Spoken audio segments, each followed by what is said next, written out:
Pate kwapi? Ni hii nyekundu. Hizi mbili zipo kwa ajili ya kuchanganya. Anyosha mkono. Kwa mfano tukakwambia kwamba unataka kufuata ziko wapi?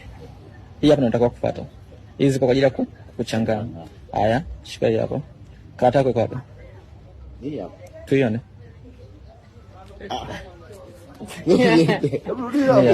Unaenda haraka? Okay, ngoja niende taratibu sasa hivi sawa. Nyosha mkono. Haya, shika hii hapo sawa. Mimi nikiona hii hapa nitafanya hivi. Kata yako kwaje?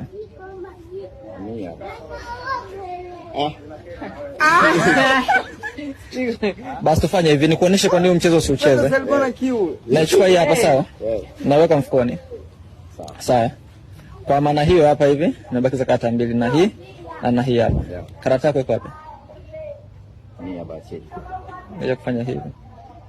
Kwa naonyesha umepigwa hela yani. Okay, karata yako iko wapi? Umesahau kama jamaa tulitoa karata moja. Iko wapi iko? Amboni hapo mfukoni. Iko mfukoni sawa, lakini kiuhalisia. Hii hapa.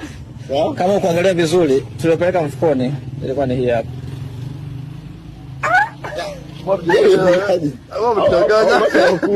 Okay, utaki kucheza mchezo kwa sababu gani? Nyosha mkono. Ukicheza mchezo ni kwamba mfano nimekupatia karata. Ni karata gani? Hii ni Q. Tuione.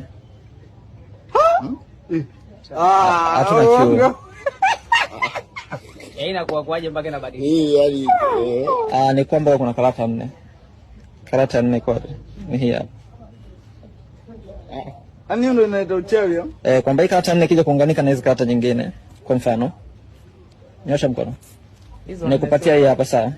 Ni karata gani? Hii ni yeye ya maji. Tuione. Au mimi ndo nimechanganya. Hebu chukua hii hapa, chukua hii hapa. Chukua hii hapa. Nyosha mkono. Nyosha mkono. Haya, ni karata gani nimekupatia? Hii ni yeye imenipa maji. Tuione.